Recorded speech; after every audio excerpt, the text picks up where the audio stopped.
Esto es Terapia para Llevar, conversaciones que curan con Paola Van. Y te doy la bienvenida a este episodio que quiero comenzar compartiéndote un dato que me parece increíble. Y es que el 70% de las infancias de este planeta están siendo criadas con violencia. Esto, por supuesto, tiene que cambiar y este episodio es un paso más en ese intento.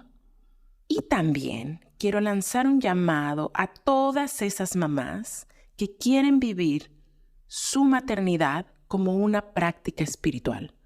Porque como mamá ocupada que trabaja y que además se encarga de muchísimas cosas en casa, ¿a qué hora te sientas en un cojín de meditación para profundizar en tu práctica?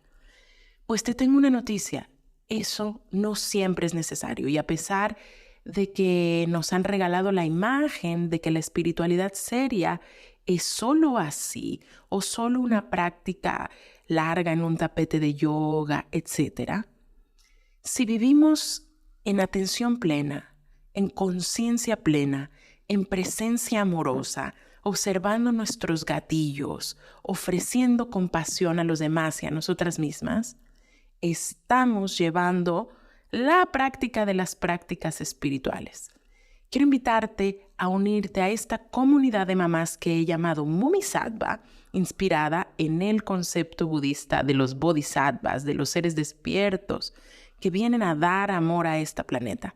¿Y quién más es bodhisattva que una Mumisattva? Una mamá que está dedicando gran parte de su energía, de su tiempo, de su vida a criar a las futuras generaciones. Nos unimos por la inspiración, por el intento serio de practicar y trabajamos prácticas somáticas, prácticas que se hacen en el cuerpo porque la transformación, el cambio, la iluminación, si así lo quieres llamar, no puede suceder pensándola. Solo sucede a través de practicar e integrar habilidades en el cuerpo. Así que, bienvenida a este grupo. Si te quieres unir, por favor, envía un WhatsApp al número +52 722 396 7753 y nos reuniremos una vez al mes durante hora y media para aprender las prácticas y después que tú puedas hacerlas sin que te quiten tiempo. Y ahora sí, vamos con la entrevista del día de hoy. Y estoy aquí con Lu para hablar de un tema que a mí me toca profundamente por experiencias personales y porque creo que es un tema que es urgente mirar de frente y porque tengo la visión, Lu, de que no pasen muchas generaciones antes de que este problema sea eliminado por completo. Estamos aquí para hablar de abuso infantil. Es un tema que puede ser gatillante, les sugiero que lo escuchen a su ritmo, pero que no dejen de escucharlo, porque solo a través de mirar ciertas cosas de frente vamos a poder transformarlas. Y ese es el propósito de hacer este episodio, que les repito, es tan profundamente importante para mí. Gracias, Lu, por estar aquí. Gracias, Pau, por invitarme, por tener estos espacios. Sé que es un tema complejo, que se ha vuelto tabú, y justo como tú dices, ¿no? Al no mirarlo, al pensar que a nosotras, a nuestros hijos, a nuestras hijas no nos va a pasar. Seguimos perpetuando estas violencias que se van repitiendo de generación en generación y que sin duda impactan todas las áreas de nuestras vidas. Así es. Cuéntale un poquito a quien nos escucha, quién eres tú, a qué te dedicas. Claro que sí, pues les cuento. Yo soy Lucia Contreras, soy actriz, soy licenciada y maestra en pedagogía, soy superviviente de abuso sexual infantil y soy especialista en el tema. Cuando estudiaba, trabajé muchos años como actriz en televisoras, en teatro, en cine. Y cuando decidí estudiar actuación con la firme pedagogía, con la firme convicción de que el arte y la educación pintan utopías o construyen utopías, llegué por destino o porque así quería la vida a trabajar una casa hogar, una institución de cuidado alternativo, con hijos e hijas de mujeres privadas de su libertad en Santa Marta, Catitla. Ahí yo ya llevaba muchos años en mi trabajo personal, de ver mi historia, de reconocerme, pero me di cuenta que el tema del abuso sexual infantil estaba muy presente y que yo tenía que tener herramientas para realmente poder acompañar a estas infancias y adolescencias como en el tránsito para poder construir un verdadero espacio de confianza en donde ellos y ellas pudieran tener como este lugar seguro para ser con todo esto que les atravesaba. Entonces empecé a tomar todos estos cursos como mainstream, digámoslo de alguna manera, de lo que es el abuso sexual infantil y la prevención. Pero había algo, Paola, que a mí no me cuadraba. No me cuadraba por mi experiencia. Ok. Porque yo decía, a ver, si están diciendo todas estas cosas, que son herramientas maravillosas, pero están poniendo la responsabilidad del cuidado en las infancias y en las adolescencias. Cuando si realmente nos metemos en el tema y vemos cuáles son las dinámicas del abusador, no podemos responsabilizar a las infancias y a las adolescencias de vivir este tipo de situaciones. Entonces, bueno, así fue como llegué a la Fundación Vicky Bernardet, en donde hice una especialidad para hacer atención, detección y prevención de abuso sexual infantil. Llevo desde 2017 más o menos haciendo cursos que empecé en espacios institucionales, pero con la maternidad. Tengo un hijo de 4 años. Me di cuenta que obviamente se mueven cosas en mi historia, se mueven cosas en mi entorno, de miedos, de patrones, de muchísimas cosas, y entra en mí una firme convicción de decir, yo no quiero que mi hijo y las infancias que acompañan a mi hijo atraviesen lo que yo he atravesado, y lo que muchos otros niños y niñas han atravesado. Y así es como empiezo a dar estos cursos intensivos a mamás, a papás y a personas que querían en general. Entonces, bueno, trabajo también, parte de la prevención del abuso sexual infantil es la educación sexual integral, ¿no? O sea, no pensar en una educación sexual que se reduce a la salud sexual y reproductiva, sino entender la sexualidad como una dimensión de nosotras y nosotros, y a partir de ahí trabajarlo desde edades muy pequeñas hasta las adolescencias, y empiezo a dar estos cursos y acompañamientos a personas que han vivido abuso sexual infantil. Me estoy formando como terapeuta psicocorporal y bueno, pues esa más o menos soy yo. Entiendo. Entonces aquí hay como 2 dimensiones que me interesa tocar. Una es, ¿qué pasa como consecuencia en la persona que ha vivido esto? Pero también, ¿qué onda con la prevención? Entonces, una cosa es como la atención, me dices, de quien ya pasó por esta experiencia, y otra es la prevención, que nos ocupa mucho el día de hoy. Se me hace que vamos a tener que hacer 2 episodios, porque hoy nos vamos a enfocar, creo que un poquito más al tema de prevención y específicamente al abuso infantil. Yo me imagino que tú conoces las cifras. Me gustaría empezar por ahí porque justo dices, bueno, no es tan común, seguro eso pasa en casas muy disfuncionales y la mía no lo es. Mi familia es normal y saludable y eso jamás pasaría en mi casa. Y es mucho más común de lo que creemos. Entonces, cuéntame por ahí, ¿cómo está la cosa? Bueno, ¿qué te parece, Pau, Sí. si empezamos por los mitos? Ok. Porque hay muchos mitos que justamente traje aquí mi papelito con mis mitos. Me encanta. Que nos imposibilitan hacer esta prevención. La prevención tiene varias áreas por donde atacar. A mí me gusta empezar desde el que conozcamos el perfil del abusador y cómo opera esta persona que abusa. Para entonces poder decir, bueno, si opera por acá, si funciona en este lugar, ¿qué es lo que tengo que hacer yo, mamá, yo, papá, yo, persona que está conviviendo con infancias, para blindar a mi hijo o a mi hija de estas personas? Me encanta poderlo detectar. Eso por un lado. Ya. Por otro lado, la educación sexual es otra parte de la prevención.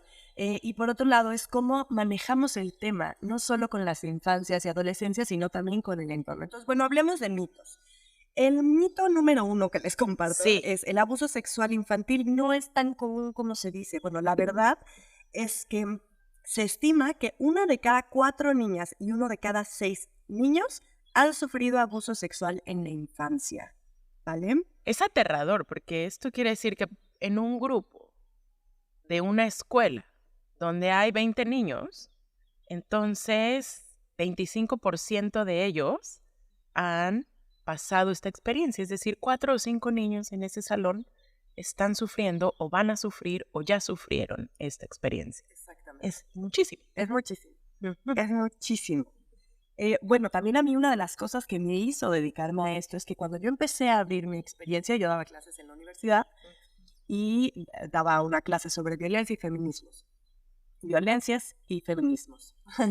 Y me impactó que cuando yo abría mi historia, cuando yo decía yo soy superviviente de abuso sexual infantil, se acercaban a preguntarme, oye, es que a mí me pasó esto, pero no sé si es abuso. Eso es súper común. Es que a mí me pasó esto y mi mamá o mi papá reaccionaron de esta manera. Es que mi hermano me hizo esto. Y es que, y ahí yo dije, sácatelas. Ni siquiera sabemos qué es y qué no es, pero generalmente además negamos cuando sí es. Y entonces aquí yo quiero hacer una puntualización que para mí es indispensable, Sí. que el abuso sexual infantil tiene dos caras, ¿no? O sea, bueno, más bien como dos formas, que es el abuso sexual con contacto y el abuso sexual sin contacto, ¿vale?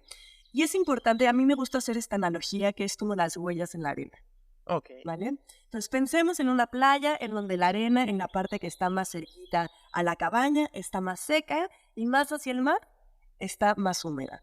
Dependiendo de en qué momento pises en la arena, la huella va a ser distinta. Dependiendo de la potencia con la que llegue el mar, que podemos hacer la referencia, que es el entorno, a cubrir esa huella puede disminuir o puede ser más grande. ¿Vale? Entonces, ¿qué es importante de esto? Que no importa, o sea, bueno, los de contacto son los más evidentes. Generalmente, en un 98% de los casos, el abuso sexual infantil no se da con violencia explícita, claramente, ¿no? Claro. O sea, no... Es muy pocos los casos en donde existen rastros físicos y por eso es tan difícil de detectarlo.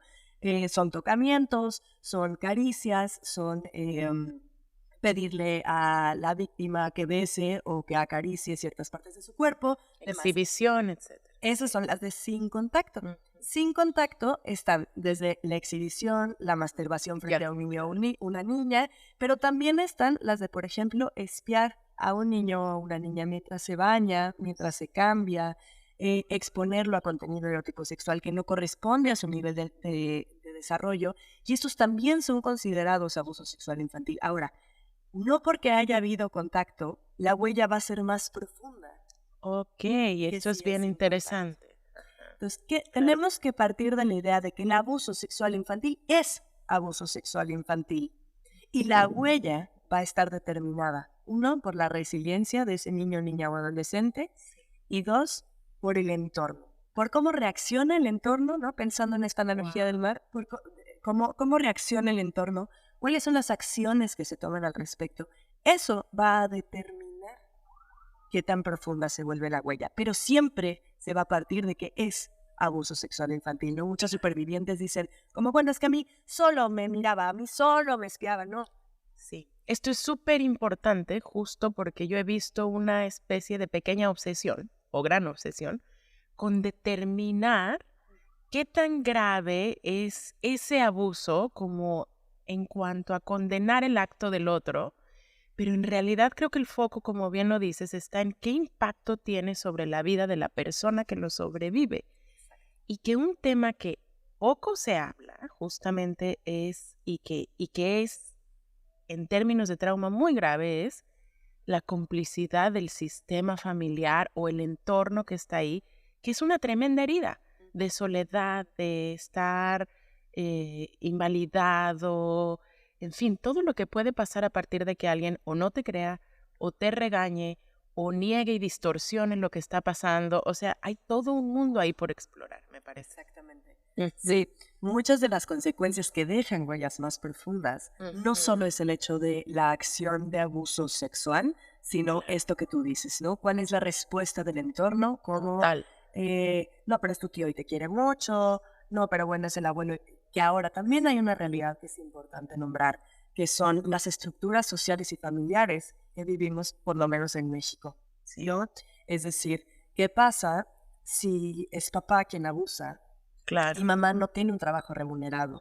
Y mamá no tiene una familia y una red que cobije. Por eso se vuelve importante el tener redes de apoyo que acompañen. Porque entonces esta mujer, como a pesar de que sabe que el papá de su hija está abusando de ella, ¿dónde, cómo, qué hace? O sea, ¿qué hace con esta información? ¿Hacia dónde se va? Y también algo que me ha dejado la experiencia es aprender a mirar el contexto específico de cada uno de los casos.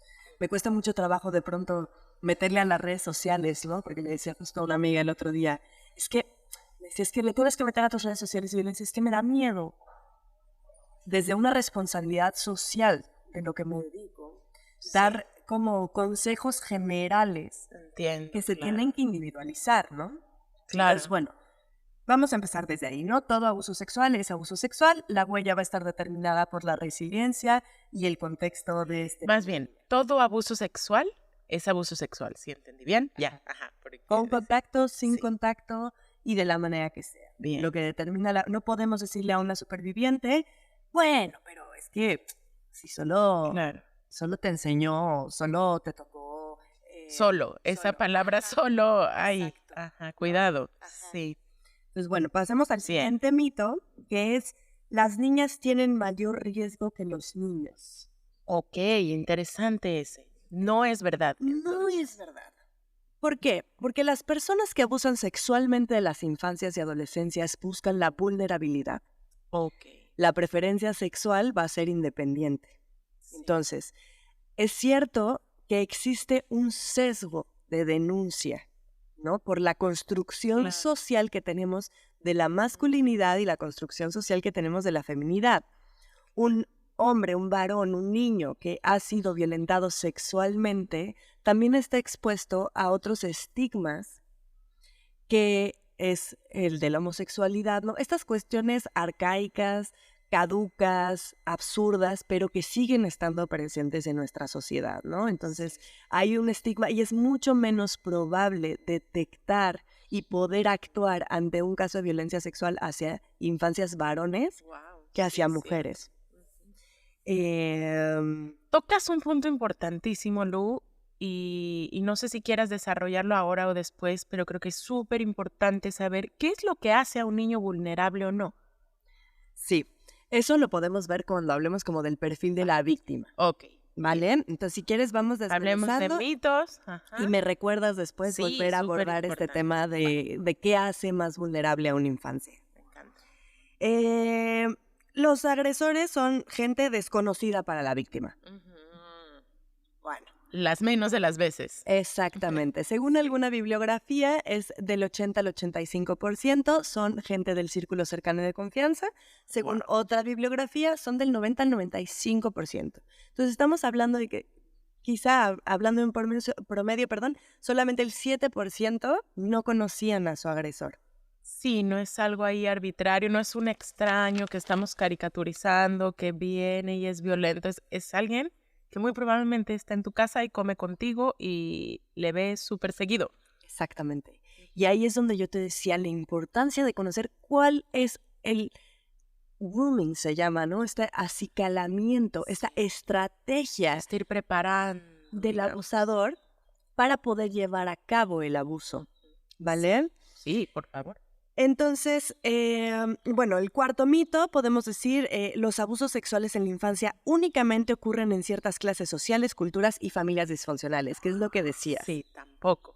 Es un mito súper peligroso, porque claro que nos gusta y nos da seguridad creer y partir de él, en mi familia no pasa, a mi hijo, a mi hija no le va a pasar. Sí, somos lo que sea una familia educada o religiosa o de mayor capacidad económica, da igual.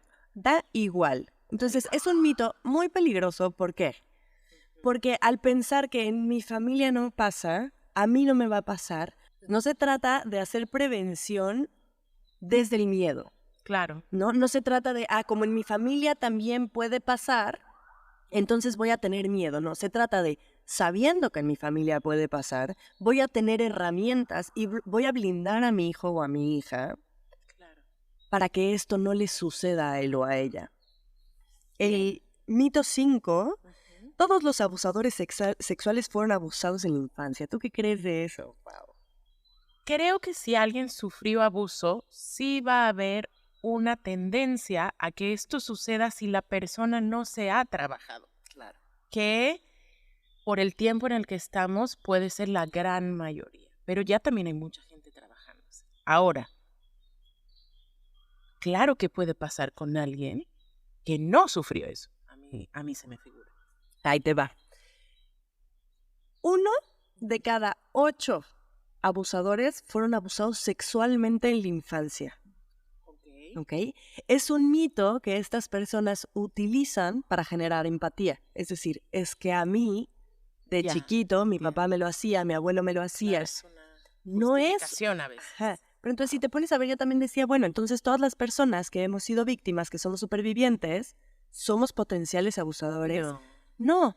Ahora, sí hay una correlación importante en estas personas con relación a su infancia, de que vivieron infancias y adolescencias muy violentas, en un contexto violento, en donde había abusos de diferentes tipos. Pero o sea, sí fueron abusadas o abusados, pero no necesariamente sexualmente. Exactamente. Lo que está es el factor abuso y violencia. Exactamente. Sí te creo. Y entonces eso también nos empieza, bueno, por lo menos a mí como mamá, ¿no? De decir, ¿en qué contexto crece mi hijo?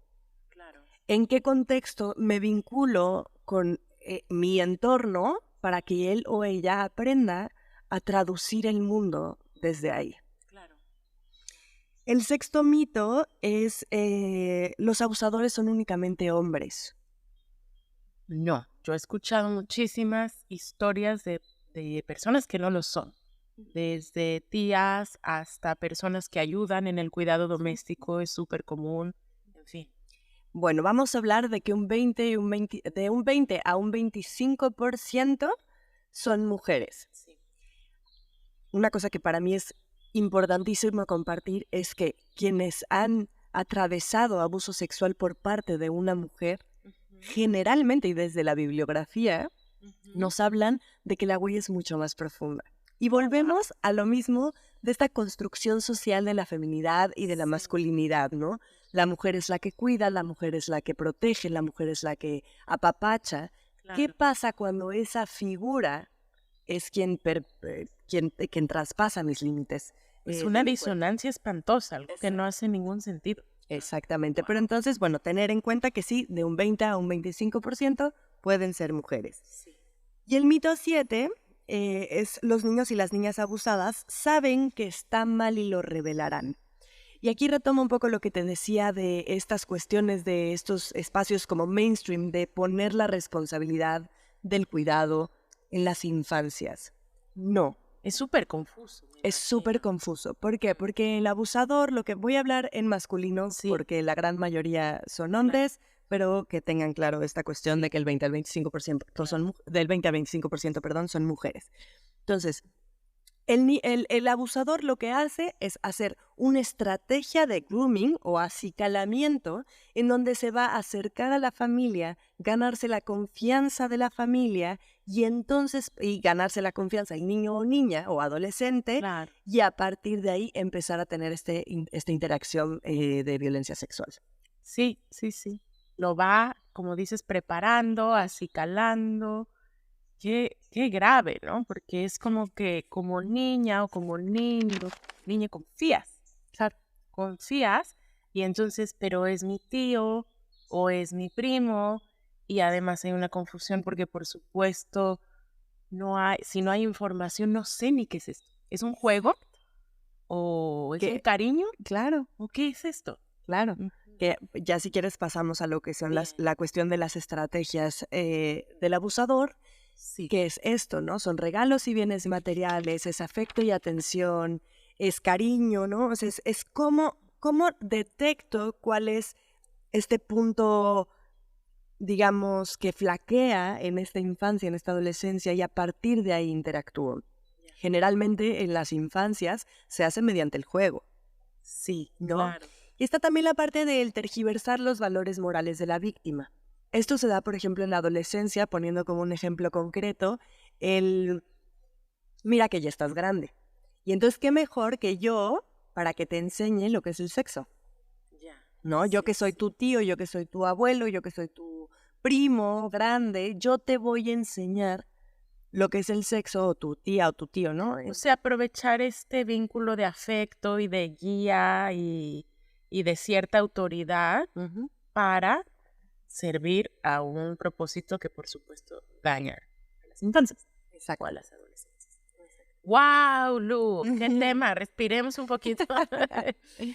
Pero está buenísimo saberlo. Ok, Sí. entonces la dinámica es prepararlos, acercarse con cariño. O sea, en general no va a ser alguien que se plantea como un abusador descaradamente, sino todo lo contrario. ¿Algo más?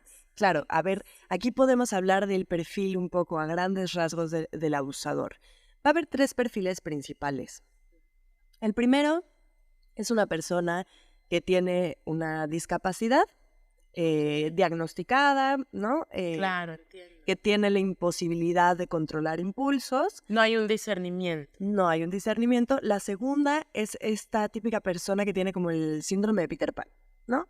No solo que le gusta estar con niños y niñas y adolescentes, sino que no Sí. puede estar con personas adultas. Interesantísimo eso. No puede tener un vínculo con personas adultas. Entonces El está típico Michael Jackson me viene a el la mente. típico Michael Así es Jackson. como un ejemplo muy extremo. Exacto. O el que está el grupito de adolescentes de 13, 14 años y un tipo de 30 ahí metido. Sí, el tío favorito, pero que no tiene mucho sentido si lo observas bien. Y que no tiene una vida funcional y que no tiene una independencia económica emocional, ¿no? Ese es el segundo perfil. Y el tercer perfil va a ser el encantador. Depredador. Ajá. El encantador. Ok. El que, oye, cría sola, está súper cansada. Déjame a tu hija el fin de semana. ¿Cómo crees, cuñis? Sí. ¿Cómo crees, hermana? Generalmente justo hay como un apoyo en el sistema familiar porque es justo un blindaje para el depredador, digamos, porque es como, ¿cómo crees? Si es tan lindo, amoroso, chistoso, carismático, etcétera. Y no solo eso, sino que cumple las necesidades no cumplidas de la familia y de la infancia. Muy importante esto porque claro que todas las familias, en el tipo de sociedad en el que vivimos hoy, estamos malabareando. Exacto. Y ahora, claro que puede haber la buena intención de, oye, no te alcanzó Claro, para no, la colegiatura, te la claro, pago yo, pero por claro. supuesto, una vez más repito, no se trata de estar desde el miedo, sino se Claro. trata de estar desde el estado de los ojos abiertos, de poder alerta. mirar. Pero no es una alerta constante, es solamente saber que ese foquito se va a prender cuando se tenga que prender, ¿vale? Me encanta.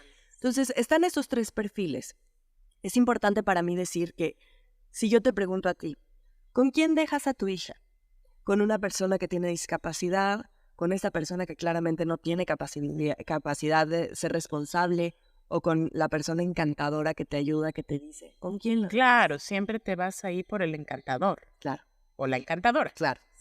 Entonces hablamos de que un 95% de los casos está cubierto por este perfil, por este tercer perfil. Wow. ¿Vale? Ojo ahí. Ojo. Sí. Y de nuevo, no es como vivir en la sospecha, me imagino, pero sí, sí darnos permiso de cuestionar. Yo creo.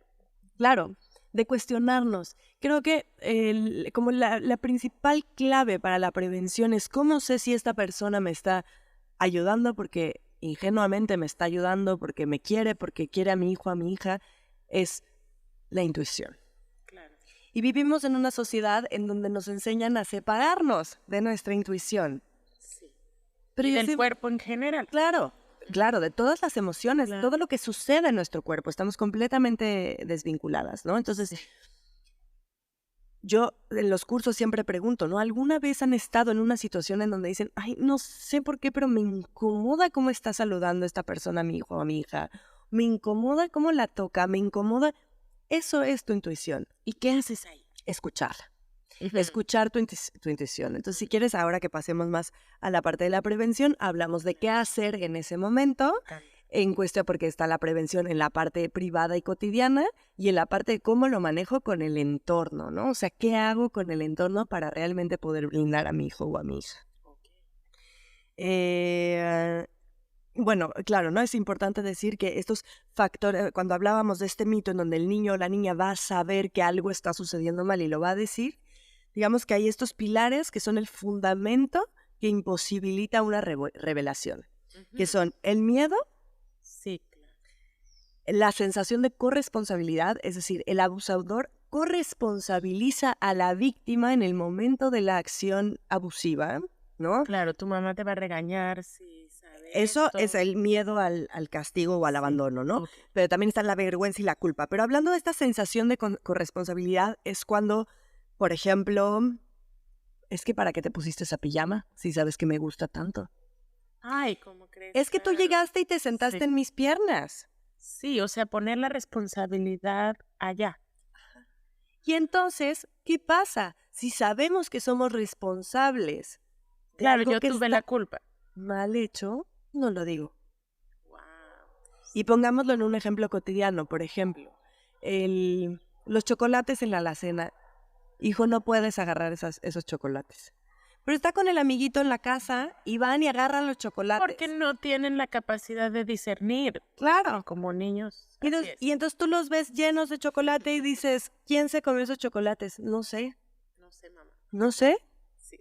Sí. No sé. ¿Por qué? Porque entonces, y ahí es cuando nos tenemos que preguntar, como personas que estamos acompañando a infancias, ¿cuál es mi reacción cuando yo o descubro o mi hijo o hija me comparte algo que está, entre comillas, mal hecho? Claro, él va a temer o ella va a temer mi reacción o está acostumbrada a que cuando me dicen las cosas puede confiar y recibir una buena respuesta. Claro, que puedo marcar el límite, oye corazón, te pedí que no te comieras ese chocolate porque lo que quieras, porque era mi regalo, porque lo que sea, Porque no el es regalo para todos, momento, porque no es momento, porque ya es lo que sea. Sí. Sí pongo un límite, pero acompaño amorosamente y valido lo que ese niño o niña siente en ese momento. Y entonces también si pensamos en la culpa y en la vergüenza y en el miedo, que son estos otros tres pilares, volvemos a la misma pregunta. ¿Cómo reacciono? ¿Cómo interactúo con él o con ella cuando está teniendo este tipo de acciones que generan miedo, vergüenza, culpa, ¿no? O sea, ¿desde dónde? ¿Desde dónde valido eso que está sucediendo? Para entonces, ahí hablamos ya de la prevención, ¿cómo construyo en la vida cotidiana este vínculo para que mi hijo o hija tenga la confianza de acercarse a mí y que yo pueda observar qué es lo que le está pasando? Que sería lo ideal, o sea, que claro que te pueda decir, tú estás ahí muy cuidadosa, pero que pueda venir a decirte pasa esto o pasó esto. Y que probablemente no lo va a hacer. Ahora estamos hablando de que el 75% de supervivientes han dicho que lo dijeron en la infancia y no hubo consecuencias a su revelación. Es decir, mamá, no me gusta cómo me ves a mi tío. Ay, mi amor, pero es tu tío, te quiere mucho ya, seguramente se le pasó, no pasa nada. No, ahí está viendo una revelación. No lo quiero saludar, no lo quiero abrazar, no quiero que me lleves a jugar, a dormir ahí, a jugar, a lo que sea. Claro. Entonces, una superviviente, una víctima no va a llegar a decirte, mamá, mi tío toca mi vulva o mi tío introduce los dedos en mi vagina, pero sí va a decir, no me gusta cómo me toca mi tío. Y ahí es donde nosotras y nosotros tenemos que tener este foquito que en ese momento, ¿Qué está pasando? ¿qué está pasando? ¿Qué hago? ¿Qué llevo? Entonces aquí creo que quiero hacer una aclaración que es muy importante. Ya llevo varios años acompañando procesos de víctimas, supervivientes y familias. Y para mí de las cosas más importantes es decir que cuando estamos ante un caso de abuso sexual infantil es indispensable recurrir a una persona experta en el tema. ¿Por qué? Porque si no vamos con una persona experta, puede tener muy buenas intenciones, pero no sabe cómo funciona. Y lo que va a pasar es una revictimización hacia las infancias o adolescencias. ¿Vale?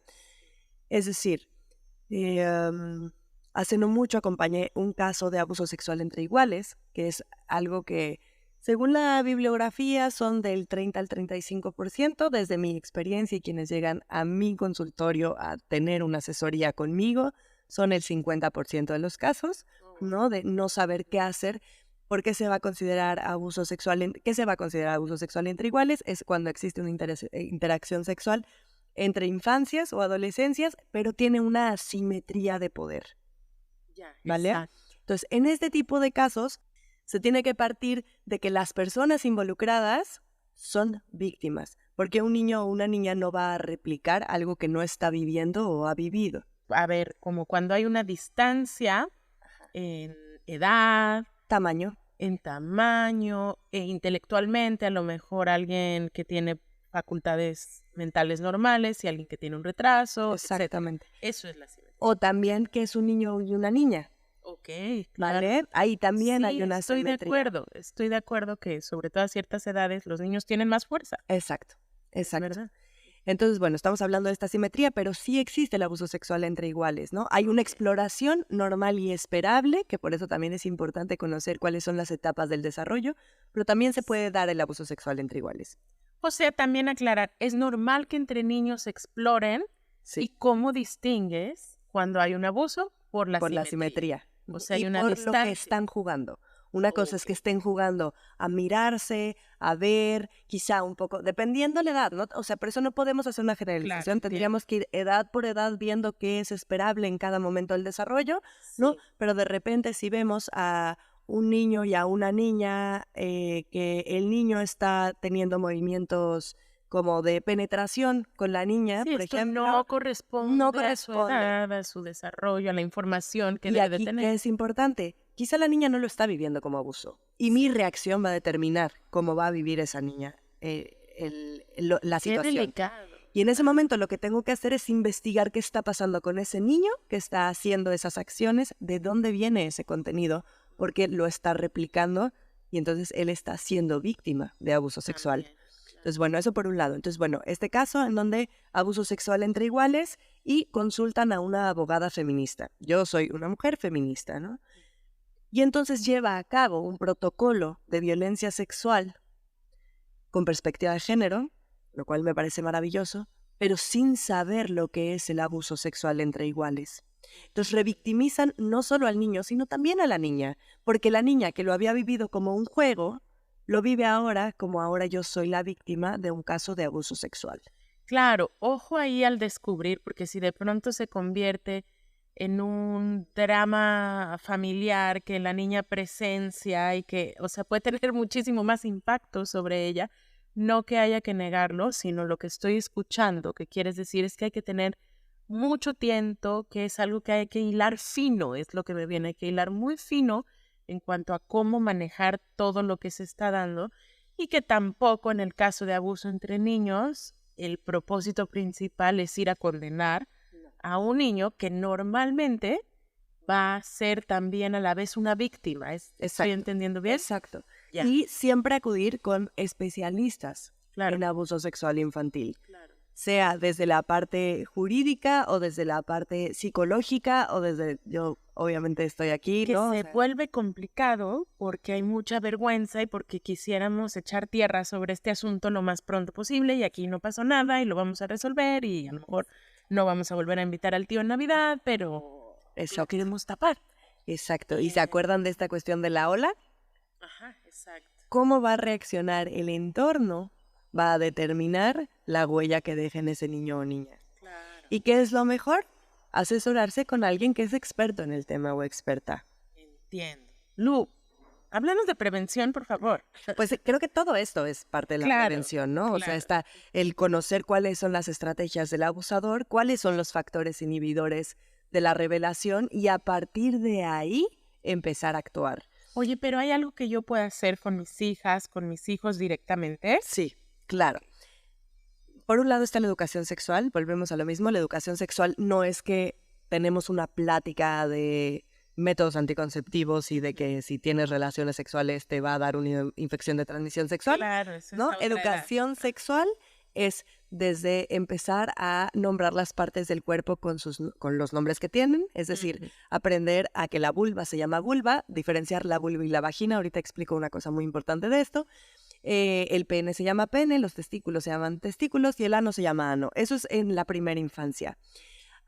Para mí hay como ciertos conceptos, digamos, que van a ser indispensables para hacer prevención. Y esto se hace desde la vida cotidiana. Aquí aclaro que la prevención no es un tema que, oye, ven, nos vamos a sentar, te voy a dar la plática incómoda, te voy a decir que esto te puede pasar y entonces te voy a meter muchísimo miedo. Y más si son chiquititas. Y más si son. Sí. Pero ahora, es algo que tenemos que empezar a naturalizar. Así como hablamos de la vulva y del pene, también hablamos en la vida cotidiana, no en la plática en la sala con la luz tenue, ¿no? Es cómo hay personas que no saben respetar los límites. Y desde que son pequeños y pequeñas tienen que saberlo. Y de repente hay este ejercicio, ¿no? Que es como que genera mucha polémica en los cursos y en las asesorías, pero voy con mi hijo o mi hija, digo, si vivo en la Ciudad de México en el tráfico, si vivo aquí en el pueblo, pues dices, bueno, cuando estamos en la hora de la comida, oye, mi amor, ¿tú sabes lo que es un abusador? Ok, hablarles de eso. No, bueno, un abusador es una persona o un abusador es una persona que no sabe respetar los límites de tu cuerpo y tus emociones. Es una persona que no ha aprendido a que los cuerpos de las otras personas no se tocan. Y esto es algo que existe. Y entonces empiezas, oye, mi vida, ¿tú crees que ese señor que va caminando por ahí puede ser un abusador? No, mamá. Sí, mi amor. Sí puede ser un abusador. Y esa señora de la tiendita a la que vamos todos los días, ¿crees que puede ser una abusadora? Y entonces, ajá, pero ahí va el chiste. Cuando ya estamos, digo, quizá 3, 4 años no se da tanto esta dinámica, pero cuando ya están más grandes cuando empiezas, ¿no? Y entonces el señor y la señora, y entonces tu maestro de deportes puede ser un abusador, sí, mamá. Y tu maestra favorita puede, sí, mamá. Y entonces vas juntando, ¿no? Y la abuela puede, y el abuelo puede, y el tío tal, y el tío, sí, mamá, sí. Y ya cuando están en esta como cantaleta de, sí, Todo, sí, mamá. sí.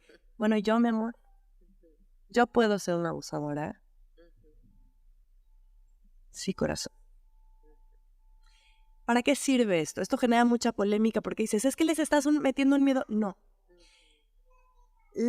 Parte de la dinámica del abusador va a ser convencer a la infancia o adolescencia que está siendo parte de esto, que el adulto siempre tiene la razón. Es cambiar totalmente una cultura en la que los adultos no éramos hegemónicos. Exacto. Y no se nos podía cuestionar. Exacto. Y entonces, si digo, que aquí viene otra estrategia de prevención, si yo siempre digo y lo haces porque lo digo yo que soy tu madre. Ahora es muy profundo justo porque no se resume, yo creo, a esa pregunta, el yo puedo ser una abusadora, sino justo crear toda esta posibilidad de que tus hijas y tus hijos vengan a ti a decirte, Exacto. mamá, no me gustó cómo me hablaste. Exacto. Mamá, ahorita no quiero que me abraces. Exacto. Mamá, o sea, que sepan que tienen un límite y que ese límite merece ser respetado Exactamente. y que esto es una opción válida. Creo que tiene que ver con eso en la profundidad. Exacto. Y ponerles, a ver, nosotras y nosotros como personas adultas estamos traduciendo el mundo para las infancias. Claro. Si en esta traducción del mundo que les estamos dando, que les estamos construyendo y estamos construyendo en conjunto con ellos y con ellas y con ellas, les ponemos la posibilidad de que un adulto puede cometer un error. Un adulto incluso, la persona que más lo quiere en este mundo, que soy yo, que soy su mamá, puede cometer un abuso. Claro. Entonces no va a ser un cortocircuito cuando mi tío llegue y me toque de una manera y que diga, oye, no me gustó. Claro. Porque si a mamá le puedo decir no me gustó, y si mamá se puede equivocar, y aquí es donde decía, ¿no? ¿Cómo le decimos a nuestros hijos, a nuestras hijas, a las infancias que acompañamos, oye, ¿sabes qué? La regué, mi amor. Me parece fundamental como crear de verdad esas vías de comunicación donde ellos pueden decir eso y van a decir, oye, Paola, pero entonces los niños no deben de tener límites. Sí, claro. Claro que tienen que tener Claro límites. que sí. Las dos cosas son afines Claro. y caben en el mismo espacio. Claro, y de repente quiero como concretar un poquito porque hay muchas estrategias de prevención, ¿no? Entonces, para mí es importante decir también que estas estrategias mainstream de prevención, por ejemplo, el semáforo de las caricias, que seguramente quienes nos escuchan, algunos y algunas lo han escuchado, ¿no? Es la cabeza, o sea, es un semáforo en tu cuerpo de las partes que sí se pueden tocar y las partes que no se pueden tocar. Yo les llamo privadas, no sé si sea el nombre correcto. Claro, yo tengo una duda y una alerta gigante para quien nos escucha. Ok. Porque, ¿te acuerdas que hablábamos del abuso sexual con contacto y sin contacto? Sí. Este niño o esta niña, si tiene introyectado este semáforo de las caricias, por ejemplo, y entonces mis partes privadas, bueno, mis partes que cubre el calzón o que cubre el traje de baño, y entonces si me tocó en el hombro y me siento completamente incómoda, y si me mostró su pene o si me mostró, no, si se masturbó enfrente de mí, eso no es abuso porque no está tocando una parte que es roja o que es amarilla. A mí me gusta partir, Paola, de que todo el cuerpo es privado. Me encanta lo que estás No son las partes privadas, es tu cuerpo es privado, tu cuerpo es tuyo y la privacidad es un derecho que está establecido en los derechos humanos. Me encanta. Es universal. Oye, te quiero compartir algo que me pasó el otro día. A ver. Sí, pero dame Dime qué 2 segundos piensas. porque Ok, para mí dale, es dale. muy importante Dale, decir dale. qué es la diferencia entre el hombro y la vulva o el pene, es que cada parte de tu cuerpo tiene un cuidado diferente. Ya. No, los dientes te los cepillas con un cepillo y pasta de dientes. Sí. Los ojos no usas un cepillo y una pasta de dientes. Claro. Y entonces por eso, estas partes que comúnmente llamamos privadas, y lo entrecomillo, Ujú. es que tienen cuidados importantes, pero todo tu cuerpo es privado, Ok. ¿vale? Sí, sí, sí, Ya. lo entiendo. Ahora sí. Te dime, cuento, sí, porque claro. fue así como de una de esas experiencias que nos pasan a las mamás, que te dejan cuestionándote si tu acercamiento fue adecuado a la cuestión. El otro día íbamos caminando en el centro de Tepoztlán, mi hija y yo, y pasa un muchacho, habrá tenido, no sé, unos 20 y tantos, 30 y tantos años, y le toca la cabeza a Emma, mi hija. A mí no me gusta la sensación que eso me da, y tengo clarísimo que justamente el cuerpo de mi hija no es un espacio público. Y no puedes venir a tocarla así porque te dieron ganas y para satisfacer una necesidad tuya porque ella es chiquita y tú eres el grande. Y entonces, pero es que me salió, haz de cuenta, como de lo más profundo del útero, y volteé y le dije al Señor, no la puedes tocar sin preguntar. No la puedes tocar nada más, le dije, no sé. Pero sí vi que mi hija, bueno, caminó unos metros, volteó y me echó una mirada espantosa, y eso le causó un impacto a mi hija. ¿Ya? Y entonces me dijo, mamá, ¿qué pasó? Y ahí yo aproveché y le dije, mi amor, no puede venir cualquiera y tocar tu cuerpo, pero la noté, ella es súper despierta, como algo denotaba que era, pero ¿por qué es malo, mamá? O sea, no tiene las palabras para decirlo, pero yo la conozco perfecto y era como, me dijo, ¿por qué, mamá? ¿No? Y entonces yo me quedé como que dije, no quiero cerrar el cariño para mi hija, ¿no? Pero a la vez no puede venir Juan, el vecino, y hacerle un cariño porque quiere. Claro. Cuéntame qué piensas tú de esto. Creo que tu reacción fue idónea, o sea, siempre visibilizar. Y ahora vuelvo a lo que decía hace ratito de cómo traducimos el mundo para las infancias. Sí. Y también en esta cuestión de cómo le explico que mamá no es perfecta y mamá comete errores. Y entonces ahí lo hiciste súper bien, y lo que yo agregaría ahí quizá es decirle lo que a ti te generó.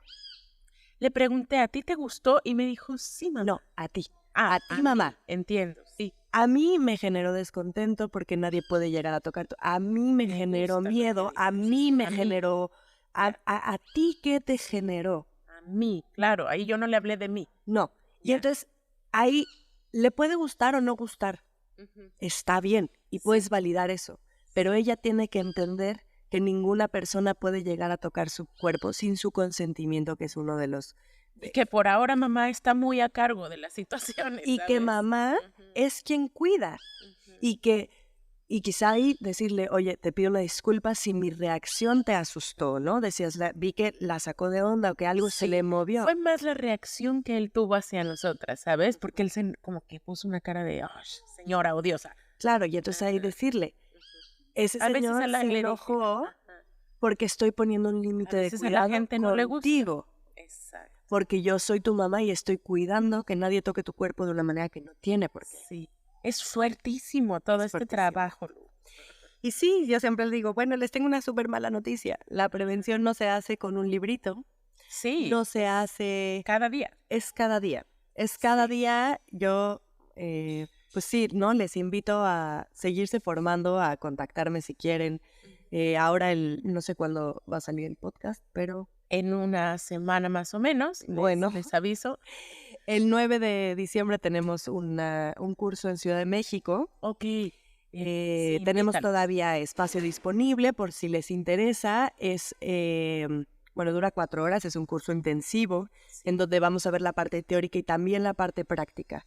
Eso, ¿no? La mala noticia de esto es que no existe un libro. Me encantaría tener un libro del ABC. Claro. Y también replicar estas ciertas como estrategias que se han hecho, como el semáforo de las caricias. Sin embargo, para mí, desde la experiencia, no solo el siendo superviviente, sino también llevando a la práctica la cuestión de la prevención, la detección y la atención, me doy cuenta que es algo que se tiene que ir mucho más allá, que tiene que ver con un trabajo personal, que tenemos que nosotras y nosotros trabajar nuestras propias historias para poder hacer prevención y cambiar el mundo. Porque me preguntabas un poco qué afecta o cómo permea una vivencia así en la vida de las personas. Sí. Afecta a todas las áreas. Sí. El abuso sexual infantil está relacionado con trastornos psiquiátricos, desde ansiedad, trastornos de conducta alimentaria, y bueno, ahí se va, ¿no? O sea, esquizofrenia. Sí, tiene un gran impacto. Y permea todas las áreas de tu vida. No solo la sexual, sino todas las áreas de tu vida. Tienes que regresar a hablarnos de eso, Lu. Claro que sí, con muchísimo gusto. Bueno, ¿qué más es importante? Vamos a ir ya acercándonos al cierre de este episodio y cuéntame qué más no nos puede faltar saber por hoy. Bueno, aquí me gustaría agregar la cuestión de estas prácticas de prevención que son la observación y el respeto, ¿no? Ahorita estamos hablando de una nena que ya habla, pero ¿qué pasa cuando son bebés y no hablan? ¿No? Y dices, no, ya cuando tenga edad ya hablamos de prevención. Ya dirán. No, cuando ya sea adolescente ya le hablo de sexualidad. No, es algo que se puede hacer desde el nacimiento. Sí. Es como, me gustó una vez, escuché en un lugar que decían como, bueno, ¿a qué edad le enseñas a tus hijos o a tus hijas que no pueden cruzar una avenida corriendo y sin voltear a ver? O a nutrirse bien, o a asearse, pues desde el día 1. Desde el día 1. Entonces, hablar de abuso sexual también es algo, no les vas a decir, ¿no? No les vas a poner la palabra violación, no les vas a hablar de penetración, no les vas a hablar desde la etapa del desarrollo en la que están.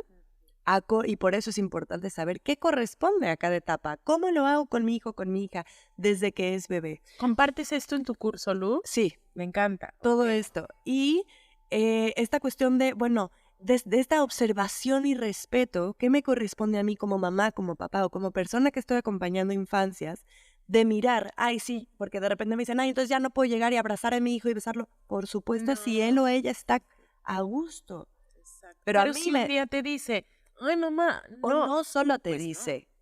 O ¿no? lo notas en su Yo me cuerpo. acuerdo que hay mi hijo chiquitito, ¿no? Lo saco de bañar, siempre le estoy avisando, ¿no? Voy a lavar tu pelo, voy a lavar tu pene, permiso, voy a cambiar tu pañal, vas a sentir frío. Y entonces un día lo saco de bañar, tenía como 1 año y cachito. Oye, permiso, voy a secar tu entrepierna, ¿no? Sí, me encanta. Y lo veo, oye, mi amor, estoy notando que estás incómodo, corazón. Voy a parar de hacer lo que estoy haciendo porque noto que estás incómodo. ¿Quieres hacerlo tú? Entonces, ¿cómo fomentar esa autonomía? Y esto que hablábamos de cómo estamos acostumbradas a separar nuestro cuerpo de nuestras emociones, de nuestro pensamiento.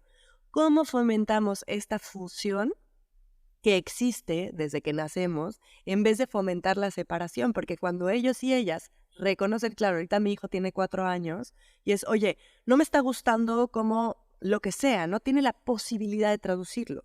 Pero si yo en casa no le doy la oportunidad, ¿y cómo? Traduciéndole. Oye, cuando están más bebés, ¿no?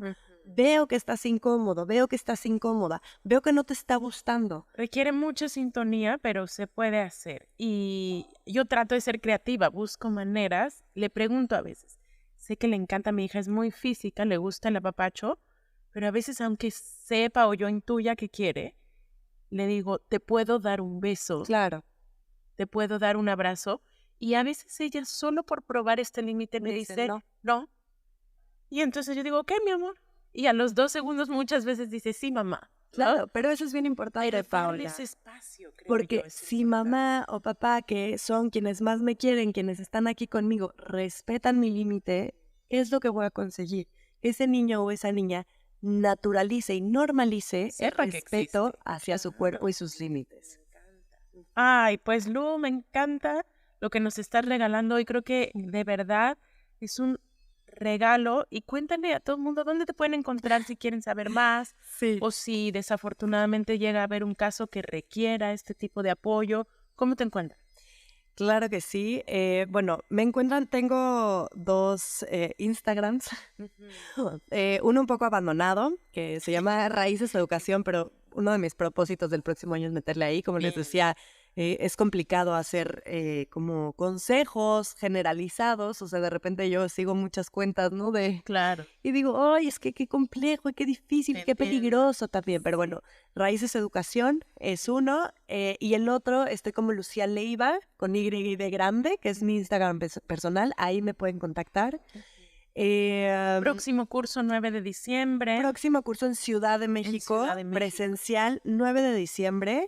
Es de 10 de la mañana a 2:30 de la tarde. Es un curso intensivo que tiene 2 unidades. Vemos la parte teórica, la parte práctica y además se llevan con ustedes PDFs que hablan de las etapas del desarrollo, de qué esperar en cada una de las etapas en cuanto a la sexualidad y en cuanto a la prevención y actividades para la vida cotidiana, de cómo implementar esta prevención desde la cotidianidad y no desde el miedo. Ya. Bien.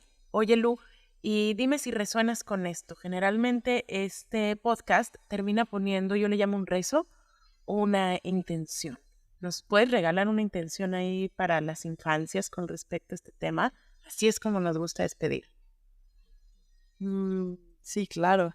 Déjame sentirlo.